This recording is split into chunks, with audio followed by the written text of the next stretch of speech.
Okay, so when you first log into TouchStone, you're going to see what you're looking at now, which is called the dashboard.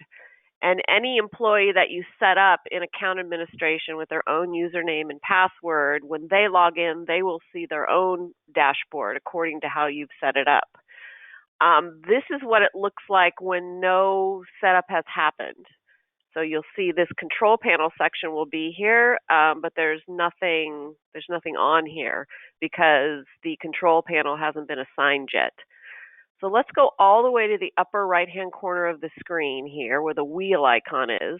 And when you select that, you go to the first toolbar item at the top called User Accounts. This takes us to the admin area inside of TouchStone. If you do not see that wheel icon in the upper right-hand corner, all that means is that you're not an administrator. So only administrators will be able to access account administration. If you are not an administrator, I think it's still useful if you're a manager or even an employee on the line now. It's still useful to understand how user access is established. But again, if you don't see that icon, it means you're not an administrator. So when you first access account administration, you're going to see your user list first, which is this section right here. If you haven't set up any users for your system yet, then all you'll see is what's called the key account holder, which is the very first name on the list. Every account has a key account holder, and it's usually the owner of the account, so whoever established or started the account. You'll always know the key account holder because it'll be at the top, and it also has the yellow key next to it. So before we get into how to set up users, I just want to cover what's called account settings. So you can get to account settings from the dashboard, but if you just choose user accounts, it's going to take you to the same window, which is what we're looking at now. So we're on user accounts right here. And if I click on account settings, then it's going to take me to the settings for the account. Only the key account holder has access to the account settings and to this upgrade account button. So even though you may be an administrator, if you're not the key account holder, then you won't see these two toolbar items right here. So in account settings, this should have your current information, your address, all of that. The business name right here is what appears in the header above. So if you have the wrong company name or you want to change it, all you do is change this business name and hit save at the bottom, and then whatever that business name will appear in the upper left-hand corner here. In account settings, you're able to adjust the color and the font color of the header, which is right above in this view screen. You can also put in your logo. So down here towards the bottom of this screen, this is the header color. Mine's white right now. If you wanted to change it, you just select it. You choose the color that you want to change it to, and then you hit update here at the bottom, and then you'll see the header color changes. The text color is the color of these toolbar items to the right, as well as your company name if you're displaying that. So you want to make sure that your text color stands out in your header color. I have had people many times in the past make their header color and their text color the same color, and then it's like the text disappears. So to change the text color, same thing as the header color, you just select, choose the color, and then hit update. So then you see this stands out more because I made it white. Below the header and the text color, this is where you can go to upload your logo. So you can, if you don't have your logo in a GIF or JPEG format, you can go to your website and even, using the snipping tool, you can highlight your logo and just like this, and that's good enough to upload it to TouchStone. So if you have your logo or you don't, take a snippet of it, and then all you do is hit choose file, then you find that logo wherever you've saved it, and then you hit update, and the logo will appear. It's really nice to customize the look and feel of your account because when employees log in, it just feels familiar to them. So make sure you go through the steps of redesigning or coming up, customizing your header. These toolbar items down here are important to know what they are. The default colors, if this is selected, you're going to see this green color. So this is what it looks like when you haven't customized anything. So when you go in to adjust the colors or even upload your logo, make sure that you uncheck this box here that says Display Default, because if you don't do that, then the colors you've selected won't appear. The company name field is this name right here at the top. So if you want the company name to display like mine is here, then make sure you check this box. If you don't want it to display, then uncheck that box and hit update, and then you'll see that company name disappears. If your logo has your company name in it, that might be a reason to uncheck this box so your name doesn't appear twice. If you've uploaded your logo, make sure you click this button that says Display Logo and hit Update. So that is account settings, pretty straightforward. To the right of account settings, if you're the key account holder, you're going to see this button that says Upgrade Account. This lets you see the amount of users that you're using and what level you are. We really want you to be able to have your employees using TouchStone. So this currently, we are running a special, I think, the first half of this year where we're giving people unlimited users. So if you are hindered by the amount of users that you have, give us a call, send me an email, tell me that you want to upgrade your users. And for this time period anyway, you can receive unlimited users. If you want to upgrade your users, you just choose the box of the level that you want and you hit update. If you go ahead and do that and then we get a notification that you've upgraded your users, you're not going to be charged any more money because we are in the middle of this unlimited users special. If you don't see this upgrade, somebody's asking me this question. If you must have popped on a little late. If you don't see this upgrade account button, it's because you're not the key account holder or you're not logged in as that person.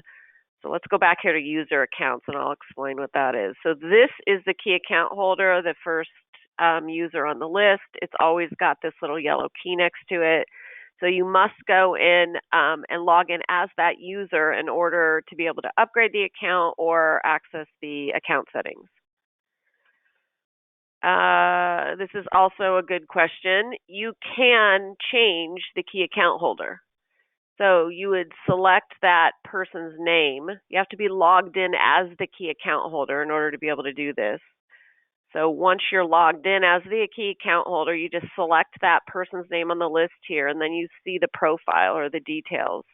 So here I could go and delete this username or email address I'm using to log in. I can change the name of the person and update the password.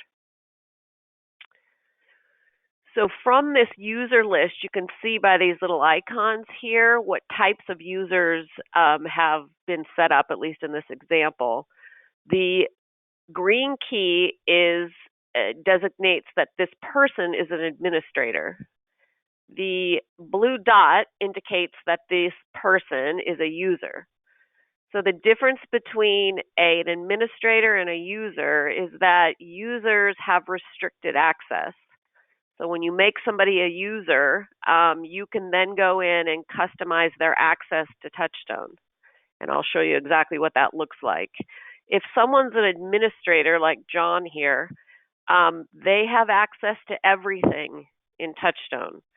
They can do everything in TouchStone except for adjust the account settings and upgrade the account.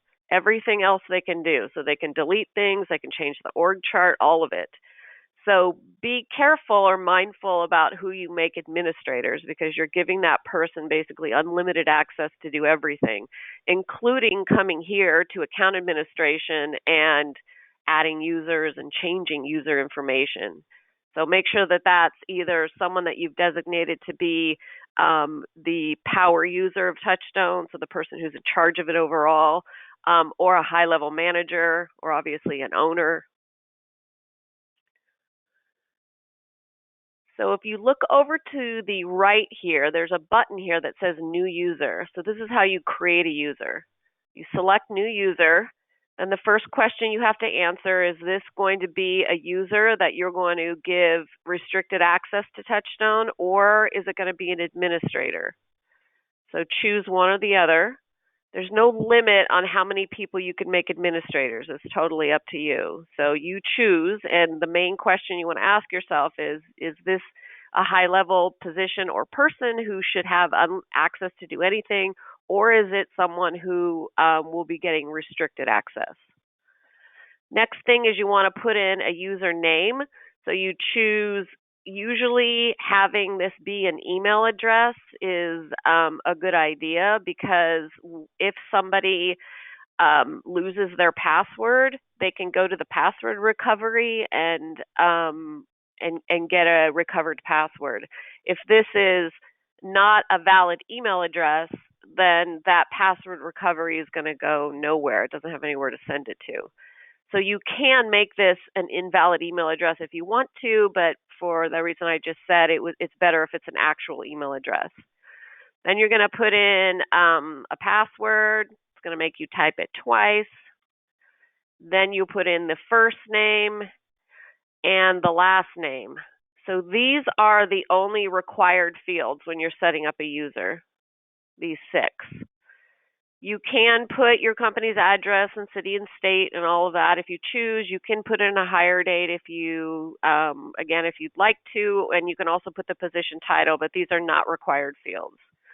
So once you're added all the required information, you hit Create User down here at the bottom, and then that user will appear on your user list in alphabetical order. So you see it's right here. So it goes by last name in alphabetical order. So it's pretty easy to add users. Takes, a minute per person to add a user. The benefit of creating users for your employees is it gives them, first of all, access to TouchStone, which is important because the purpose of documenting processes is so people will use them. So if you give them access with their own username and password, they can log in and see the processes and what they're accountable for. The second reason to do that is when people are on their dashboard completing things, so either for training purposes or for management purposes, or there's a checklist or a form or something that needs to be completed in the process, when they go to their dashboard, logging in with their own credentials, everything that they do is unique to them. So other users can't see their completed information. Only they can see it and their managers, so the person above them on the org chart. If you have people logging in with the same username and password, then the dashboard functionality is compromised because everyone is overriding what the other person is doing, and you wouldn't know who did what. It would all be under one username and one password. If you make someone an administrator or a user and you decide you want to change it, all you do is select that name on the user list here, and then I go here under user type, choose what I want to change it to, so from administrator to user or the other way around, and then I hit update. And now you'll see that person has been made a user, which now I can give restricted access to. In addition, if you have an employee who's forgotten their password, an administrator can log in and go to the user list here and then go down to the bottom and reset the password for that person. So you have control of that on your own. The person can always go to the login screen and do the password recovery, but this is a quicker way to get people to update passwords if you need to. You can also update the username as well. Sometimes with the password recovery, those recovery passwords go to spam or trash. So that's 95% of the time when people can't recover their password is because it's gone to spam. So if that happens to you, make sure you check your spam filter. So that is setting up a user. You can delete users by clicking this toolbar item that says delete user, and then I'm going to hit the drop down here and I see all the users from the user list. I choose the user that I want to delete and then I hit delete. When you delete a user, if that person has been on the dashboard completing things, then that information is deleted. So think about that before you go in and delete users. Decide if there's anything within those dashboard control panels that you want to keep. Any completed item in the dashboard can be exported to a PDF.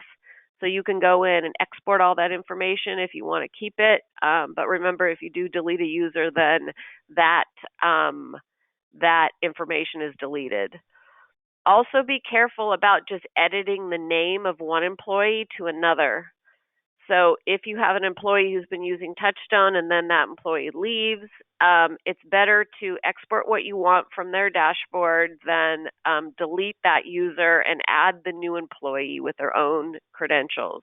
The reason is if I just went and edited this person right here, then when the new employee logged in, they would see what the last employee was completing in their dashboard when they ran a report. So remember that you it's better to delete the user and then add the new person. One other tip about this is if you do have an employee who is fired or leaves, make sure you go and change their password right away. So just like you would company email or access to your server or things like that, treat it like that, where you'd go in and remove that person's ability to access TouchStone. Just because you don't, if it's a difficult situation in which they've left, they could go in and, delete things, export things. I don't know. Just make sure that it's like how you would treat access to your server. So let's choose this new person I just added from the list here. And let's talk about user access. So to set access for this user, you choose this button called User Access. And now I'm going to see my organization chart. So when you go and do this, you'll see your chart. And it's just in this outline view. So TouchStone gives access by position on the org chart. So what that means is when you give a person access to a position on the org chart, it's going to give them access to the processes that are on that job description. So let me go here just to remind people of what I mean. So if I gave this new user access to the bookkeeper position, say, it's going to give that person access to all the processes that are here on this job description. So that's how access is attained. You give the person access to a box on the org chart, to a position, and then they have access to the processes on this job description. They don't have access to anything else, only the processes on this job description.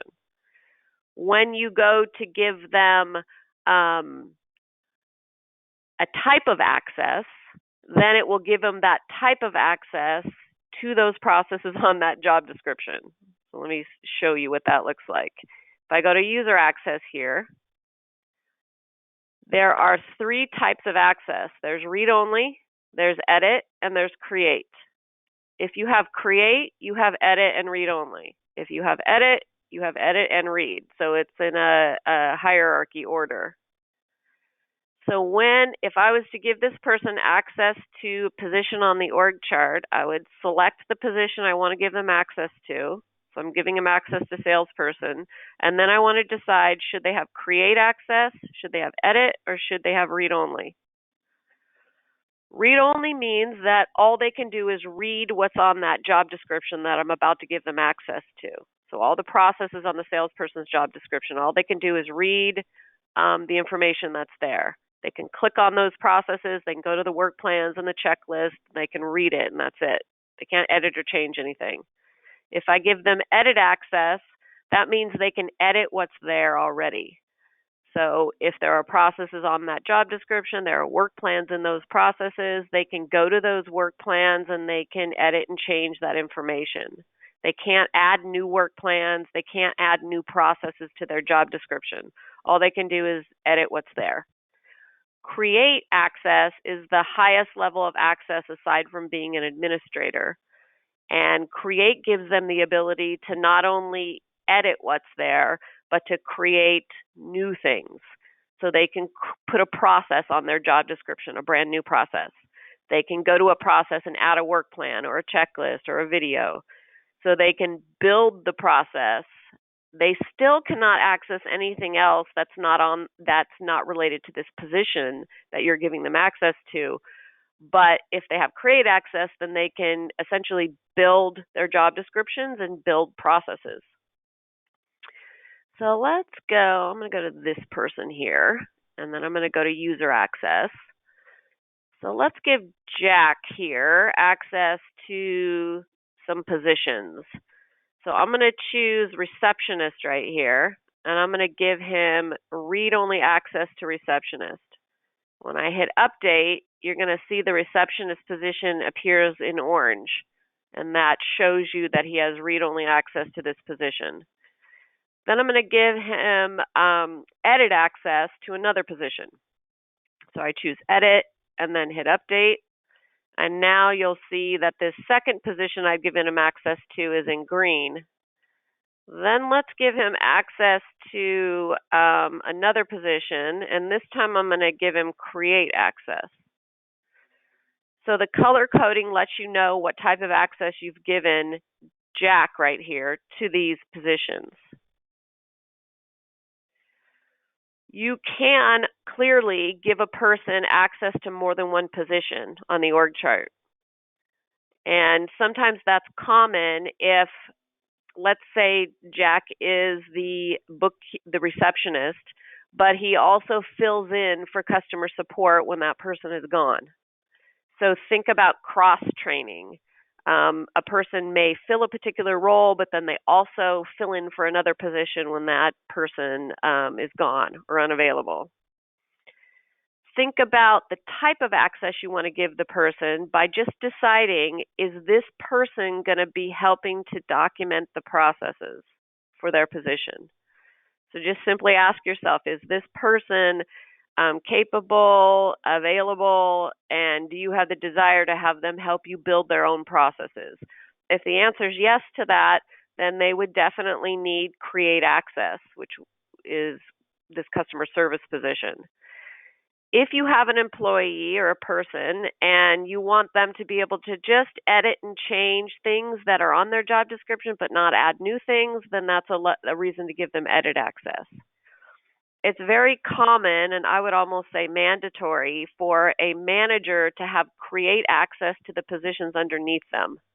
Now, I'm sure there's some situations where you wouldn't do that, but typically speaking, if I'm the manager of marketing and sales right here, I may have read-only access to my own position, or I may have create. Generally, managers should be able to work on their own processes as well. But I would definitely have create access for the positions underneath me here. So the salesperson, the assistant, advertising assistant. And the reason is, it's my job as the manager to make sure that the processes are updated, that they're being used, that they're innovated, that they're edited when changes happen.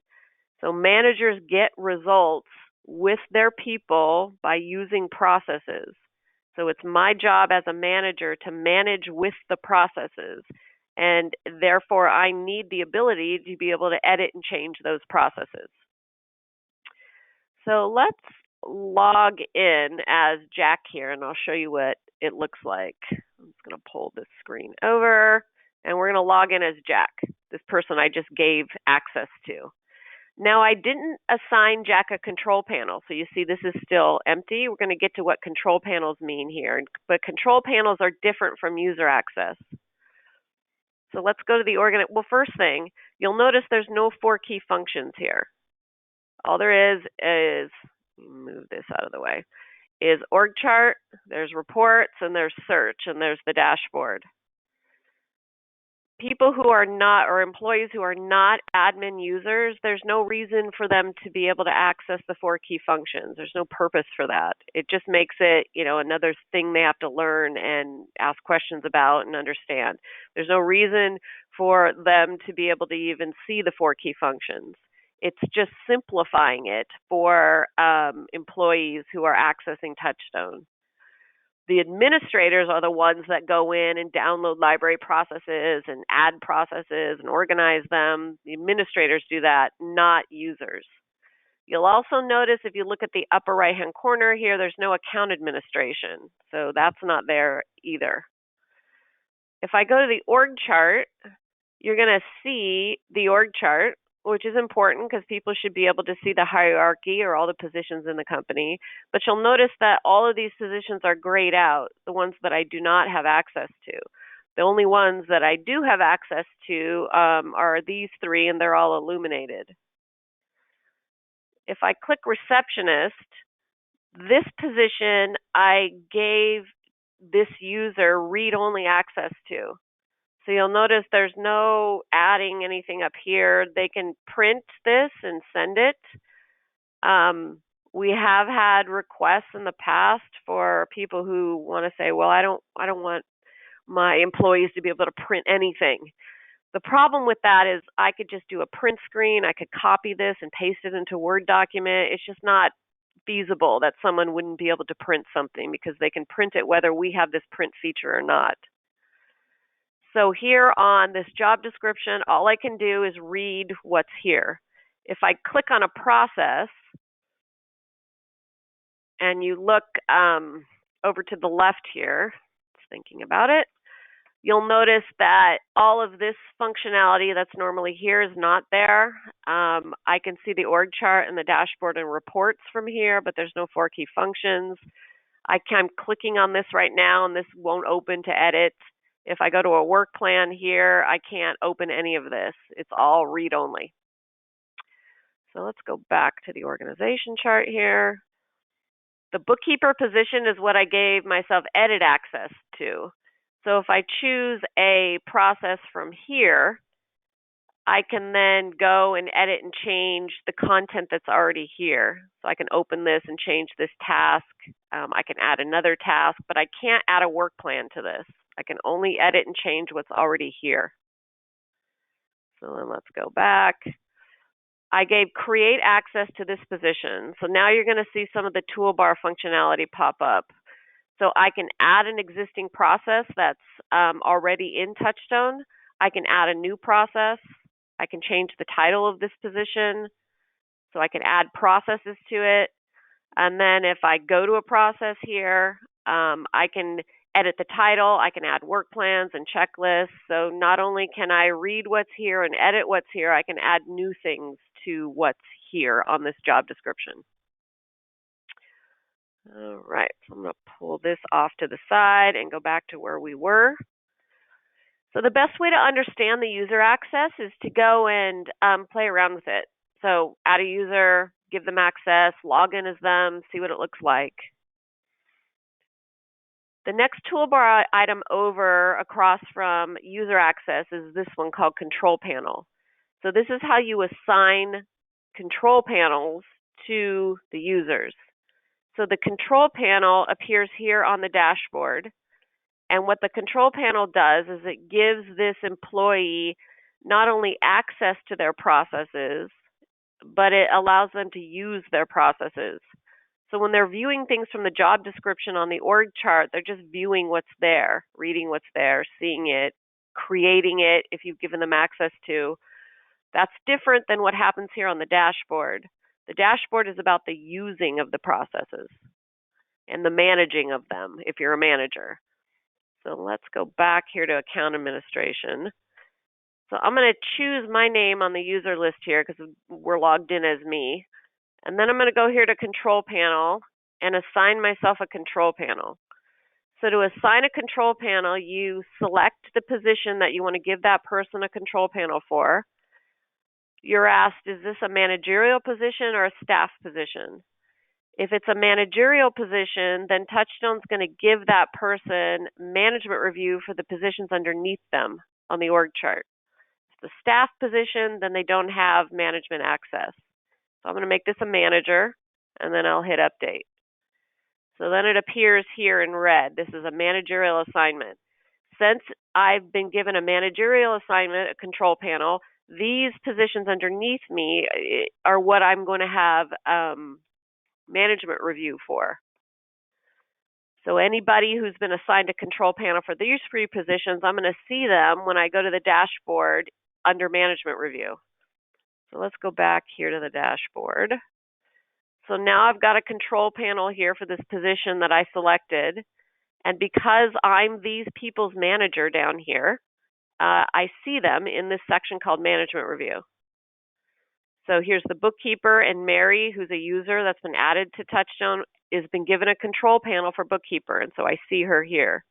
Customer service, this is Sally. Receptionist is Mike. TouchStone knows who is in those positions because if we choose Mary here, for example, and we go to control panel, you'll see that she has a control panel for bookkeeper. So this has been assigned to her. And again, because I'm above her, I'm her manager here on the org chart, that's why I see her here. So this is one of the reasons why when you're building your org chart, we recommend that you have, you don't create multiple positions for the same position. So like if I have 4 bookkeepers, I don't need 4 bookkeeper boxes on my org chart. TouchStone knows that Mary is the bookkeeper. And if I assign Sally this same bookkeeper position, now TouchStone knows she's also the bookkeeper. Let me do that just so you see what it looks like. I'll go to control panel. I'm going to choose bookkeeper here, make it a staff position and update. Now TouchStone knows that Mary and Sally are both bookkeepers. So if I go back here to the dashboard, you're going to see both their names appear here. If you created 3 bookkeeper boxes on your org chart, they all have the same processes on those job descriptions, it just becomes redundant. So TouchStone automatically knows which person fills what role when you go and assign it over here in account administration. That's also another reason why you don't necessarily have to put people's names in boxes on the org chart. So sometimes I'll see in people's accounts that they've got their boxes, like for advertising, they've got 4 people's names listed here. So you might want to visually see that. The names will get cut off too because the boxes are a fixed size. But if you select them, you would then see it here all listed with those people's names. You can do that if you personally want it that way, but it's not necessary inside of TouchStone because TouchStone knows who's assigned to what position through account administration. Also, when Mary logs in and goes to her control panel for bookkeeper, she's going to see the processes that are on that job description, and when she goes and completes them or is trained in them, makes notes, creates checklists, TouchStone knows it's her doing that. So all of that information is saved unique to her, as opposed to when Sally goes in and does it, even though she's accessing the same processes that are on that same job description, when she completes them and uses them, TouchStone knows it's her doing it. So let's go back here to account admin. A person can have multiple control panels if you choose to give them multiple control panels. So if I go here back to my name and then I click control panel, I have this control panel. But let's say this is a growing company and over the next year we're going to be doing a lot of hiring. But in the current situation, I fill more than 1 box on the org chart. So let's say I'm the board of directors, I'm the chairman of the board. I'm going to give myself a control panel for that and hit update. Let's say I'm also the president. Make it a manager and update. So now I have 3 control panels. So this is sometimes the reality. And if it is the reality for you as the owner or as a manager, sometimes maybe you're the sales manager, but you're also a salesperson sometimes. So whatever the situation is, if you fill multiple boxes on the org chart, then give yourself multiple control panels. So if we go back to the dashboard here, then I'm going to see I've got 3 control panels here. Sometimes this is useful because it helps you to see the different hats that you wear. It helps you organize the work that you're accountable for doing. It helps with time management and productivity and efficiency. Oftentimes, if you're filling multiple boxes on the org chart, it's all kind of work that just mashes together and you're just trying to get it done every day. If you break it apart like this, it helps you to see the work clearly and then also figure out how and when and where you're going to get it done. So you could decide once a quarter, I'm going to work on the board of director processes. So I'm going to get some external advisors to come into the quarterly board meeting or the annual board meeting. I'm going to work on the procedures for the board. I'm going to collaborate. So you use and do these processes when you've scheduled it in. And then you can also say, well, this is my duties as the president. So I'm going to go here once a week, and I'm going to work on the strategic plan. I'm going to work on the budget. I'm going to do performance reviews for the main managers underneath me. So you're using these processes and scheduling it in to get that work done. And then you're also the manager of admin finance. So when you're here, same idea. This is the work that needs to get done, and you're planning it out and doing it accordingly. So if this setup helps you, then definitely do it that way. So let's go back here to account admin, and then I'm going to choose my name back here on the user list. If you are on an administrator's position like this one, and also John here, if I go to user access right here, you're going to get this error message just saying this user is an administrator and has full access to all positions. So you can't set user access for an administrator. And I'm just making this point so it sinks in with people a little more. Users can have restricted access, administrators cannot.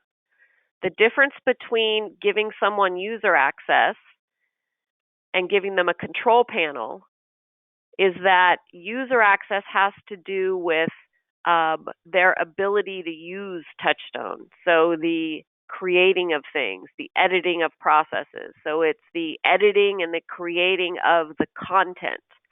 The control panel is simply the using of it. It's using of that information. When someone's inside their control panel on the dashboard, they can't edit or change anything. All they can do is use it. Any questions? I have a few people asking questions that are kind of off topic. So in the interest of time, I'll try to get that to that at the end. But if I don't, I will email you. So let's go back here to the dashboard. So I just want to show, and some of you have already seen this, but I just want to show what I mean by the using of the processes. So here, if I have a control panel for a position like this one, first of all, when I go to that control panel, I see all the processes that have been put on this job description. So the manager of admin finance has been assigned processes through the org chart, and that's why I see all of them here. It looks a little different because you're able to create groups like these: management, finance, human resources. And then I can move processes into those groups. So I'm just moving these processes up and down. Once you empty the default list, then that header goes away and all you see is the groups. So if I'm going to go use this process, I would select the process. Let's go to this one, new employee onboarding. Once I select the process, I see the content that's been built in it. So here, I can't edit or change anything. All I can do is select it and look at it. These are the tasks of the work plan that I can look through, of reminding myself how to prepare for a new employee when they're being onboarded. I can also save this information as an indication to whoever's looking at it, my manager, that it's been completed. So I could save this as the employee's name that's being onboarded. And when I save this, then it's going to date and timestamp it and put a little flag in that this has been done. So this is what I mean by using it. If you have a control panel for a position, or you give an employee control panel for a position, TouchStone will automatically give them read-only access. They have to have read-only. So there's no, if you want to expand the access so they can go here to the 4 functions and edit and change this, then you can do that through user access. Here's another example, like this is a checklist.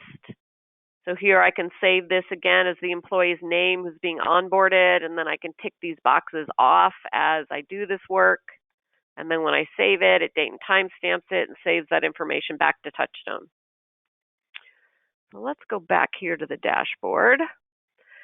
Let's talk about public processes for a moment. So here on the dashboard, everyone has this screen called this section of the dashboard called public processes.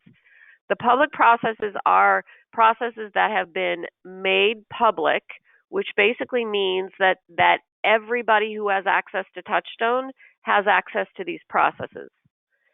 So like we talked about before, when you give someone access to TouchStone, you're giving them access to a position on the org chart, like bookkeeper, and that's then giving them access to all the processes on that job description. So only Mary has access to the bookkeeper processes. The public processes, on the other hand, are processes that aren't on anybody's job description. They've been made public, which again means everybody has access to them. So use the public area for processes that are company-wide information. So things that everyone needs to use and have access to. Typical processes here are going to be HR things. So like 60-day review or the employee handbook, how to request a vacation. Anything that is company-wide HR information is great to have here. Things like emergencies and injuries, an emergency plan, safety things, meeting guidelines. So this is a set of standards or expectations on how meetings should be run. Strategic things like the management philosophy. I've even seen people put their strategic plan in the public area so employees can see what the plan is for the year. I've even seen people put key indicators in the public folder so that employees can see not necessarily what the indicators are each month, but overall, what are the things that the business is tracking. Software how-tos, like CRM how-tos or any other software that you use. So any types of web tools, business software, apps, anything that the business uses, you can create a process for that.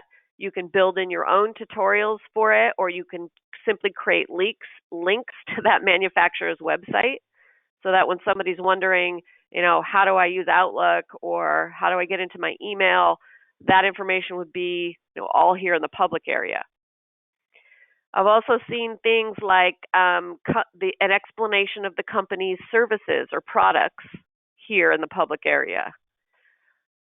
Any information about like your culture or your key objectives or your goals for the year, and I know I already said that, but you get the idea. So anything that strategically is important for employees to know and have access to. Time management. This is another great kind of company-wide process. If you ever have in-service trainings or company-wide trainings and you have a teacher come in and talk about time management or talk about leadership or whatever it is that the topic is, if that person leaves any type of information, PowerPoints, PDF manuals, notes that they've given you, you can upload all that information to a process called company trainings, and then people can access to it. The problem, a lot of times, the problem with having trainings like that, you're paying a person a lot of money to come in and teach people things. Well, it all just kind of, goes out the window. People use what they can remember, but you can't use it ongoing. So that's another way to utilize this public area. So anything where your employees would say to you, where's that? Where's this? Can I have a copy of that? I need this for payroll. What about this? You can save yourself time and energy by making it a public process and having it right here on the dashboard. So to make a process public, you go to that process in the 4 key functions like I'm doing now. So you choose the process. You can see this one right here has a little P next to it, so that lets me know that this is in the public folder. If I choose the process, and then I flip this little flag, make public and available to all users, now TouchStone's going to put it in the public folder. If I go back to it on this list here, you'll then see that it's got a P next to it, which lets you know it's in the public folder. This process, by the way, I think is a really good public process. This has not been marked as complete. That's why it's blue as opposed to these that are black. This is a good public process because you can ask your employees to do quarterly, annual surveys, and they would just go to this process and fill out the survey. It's always great to get feedback. What do your employees think? How do they feel about how the business is being managed or their department? So when a process is in the public folder, if I go to that process, I can't edit or change anything here. This is the same as the control panel. All I can do is see the content that's been built in this process. The only way to edit and change this process is to go to it on the 4 key functions, have the right permissions, first of all, and then change it there on the process tools page. Here it's just being used. So I could go like to a custom form right here. And now it gives me a copy of this form. So this is an employee survey. This is a library process, by the way, so you can go download this from the library. So I can put in the date. These are drop downs of just me answering these questions. So the employee goes through the survey, and then they hit save, and then it date and time stamps it. So because the process is in the public area here, I have access to it. But when I go to use these processes, like if I was to request a vacation here or I was to fill out this survey, TouchStone knows that I'm the one filling this information out.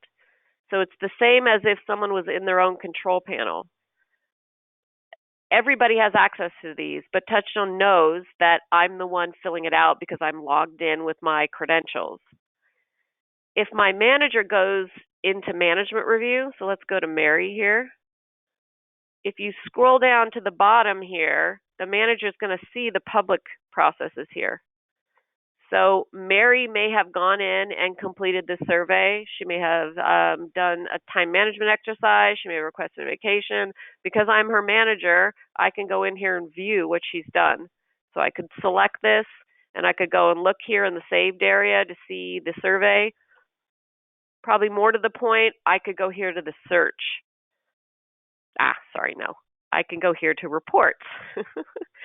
And through the reports, I can run reports of what my employees are doing on their dashboard, whether it be in their control panels or the public processes.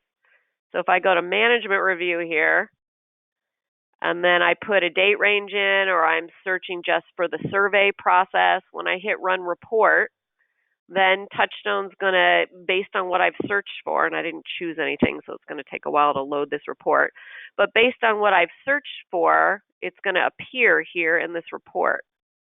So I see Sally here. This is the clocking hours process, and she's completed this handling a process and processing a customer complaint.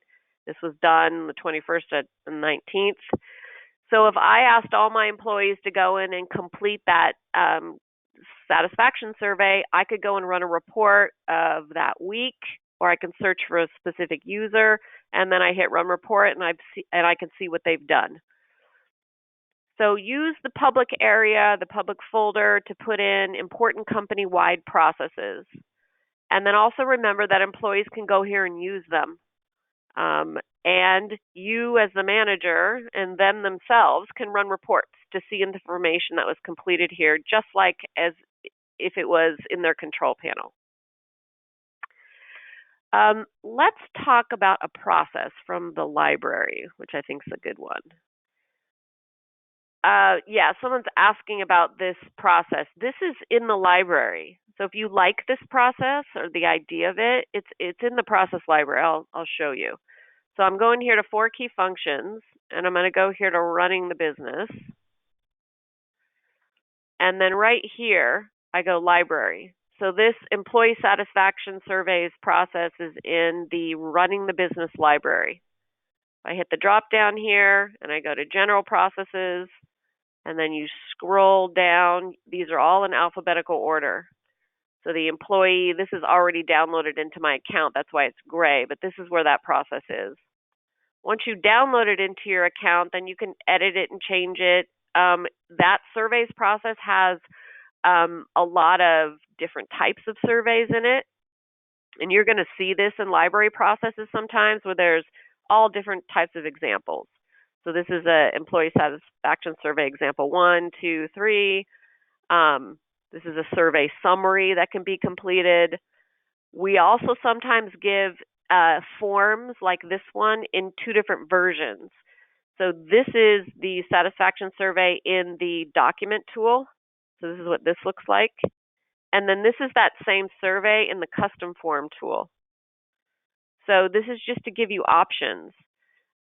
So when I say go in and edit it and make it your own, I would choose the format that you like the best and then delete the other ones, because you don't want an employee to go to something like this and then get confused about which survey to fill out or how you want it used. Just condense it down to one document or one custom form.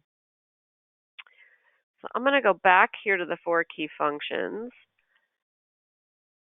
There's a process that I think is really timely and relevant. This process is also in the library, and it's called sales follow-up. It's right here. So I'm in Getting the Business, and if you go here to the library again, you can find this called sales follow-up. You scroll down to the S section, and then you can download it. I'm going to select this process. So this may seem like it's obvious to people, but it's really not. Sales follow-up, I believe, really can make a huge difference in your conversion rate. So whether you're doing counter sales or consultative sales or estimated sales, whatever your version of this is, sales follow-up is an important aspect in making sure that you're getting the most from your leads and the most from your sales. Oftentimes, the sales process is done, and then salespeople, because they kind of are chasing the carrot all the time, want to go on to the next hottest prospect. And they forget the advantage of following up continuously and diligently. This is just some statistics on sales follow-up that are just meant to kind of give you some motivation. You can see from this progression, and this stuff's all over the internet from a lot of credible sources. This is just one picture that we found, but you'll find this in a lot of different websites, and analysis and research studies prove the same thing. So this gives a progression of what the impact of follow-up could be.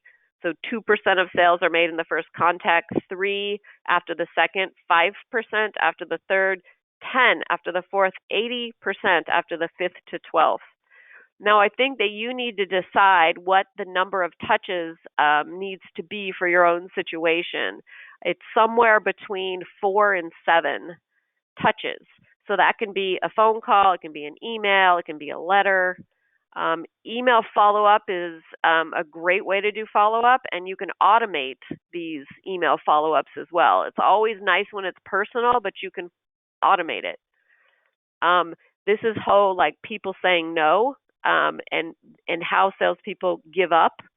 But this is what I like the most about this one. Why 8% of salespeople get 80% of the sales? It's because of the follow-up. I've also put in these 3 bullet points, which I think are very instructive as well. Continuous training gives 50% higher net sales per employee. Average company spends $10,000 to $15,000 hiring an individual, but only $2,000 a year in sales training. Takes 10 months or more for a new sales rep to be fully productive. What these 3 bullet points are doing is it's making the case for documenting a sales follow-up process. If you have a process, then you're going to be able to train people more effectively. You're going to be able to capitalize on, this statistic here and make it work for you. It's going to take less than 10 months for you to fully train a new sales rep and have them be effective. You're going to change this statistic down here where 8% of your salespeople get 80% of the sales. This is because there's no sales process. There's no sales training. So follow-up is, the sales process should come first, obviously, but then follow-up is right on the heels of that and being the most important part of your sales. So inside of this process, you're going to find just a lot of ideas. There's numerous documents down here which give techniques for follow-up. There's this work plan here just starting at the top that says after the sales follow-up. So these are some tips and techniques, and what you're meant to do is go in and edit this and make it your own. So this is an example of a library process. We're just throwing you a lot of great information, and you're meant to go into this and start constructing your own sales follow-up process. People are doing follow-up. Your 8% of your salespeople are that get 80% of the results. So sit and talk to the best salespeople you have, or yourself if you're the one doing it, and start to create a work plan, a step-by-step for what your version of good follow-up would be. So get a commitment for the follow-up. This is a really great technique. So I'm going to call you at this date and time. Can we set an appointment for that? So again, these are just, tips and techniques that you can use when you're constructing your own work plan for after a sales presentation follow-up. Long-term follow-up. So sending emails, making phone calls. So if you have a CRM, this is easier than it would be if you don't, because you can automate emails, but make sure those emails are personal. I would say have your salespeople do personal emails and try that at least 5 times before they give up and you go into an automated sequence. There's some scripting here. This is after the sales follow-up script. So this is like some good techniques and what to say and how to say things to keep that follow-up going. And then long-term follow-up. So same idea. Follow up right after the sale presentation has happened, and then this is the long term. So we break this into 2 sections, right away and then what the long term is. Checking in with people. Hey, I was thinking about you, and what did you decide on X, Y, and Z? Or sharing ideas and insights. Raising the free line, this is also called. Give information, continue to educate. Talk to them about things that aren't necessary about buy my product, but related to that. Continue to educate. Then there are all of these documents down here that you can glance through. So this is, right after you leave a voicemail message, follow up with an email. When they haven't opened your email, tips on what to do. So look through these and just pull together ideas. There's a custom form here for sales follow-up. Those of you who have a CRM don't need this, obviously, but if you don't have a CRM and you've got people on spreadsheets and sticky notes and, jotting to themselves about, when to follow up, do something like this before you would do that. So right on the dashboard, your salespeople can come and put prospect information, goals of the call, goals of the prospect, ways to help fulfill those goals, objections they came up with, responses to those objections. So this just allows that salesperson to keep as much information as possible about what happened during the sales process so they can then access that information when they go to follow up. So next week is the last of the 7 series session, number 7, and we're going to talk about the control panel and management review. So I've kind of highlighted these 2 dashboard tools as we've gone along, but in this next session or this last session, I'm really going to not only show the functionality of the dashboard, but I'm going to really talk about how and when and why and where the control panel just becomes absolutely necessary. I'm also going to discuss in more depth how managers need to use this management review area to really make sure they're managing employees with processes. At the end of the day, your ability to implement your processes and get people to use them is everything. So that's why these tools were built on the dashboard. They were built to get your employees to use those processes and to teach managers how to manage employees with those processes. And that is the point of all of this. So that'll be next week.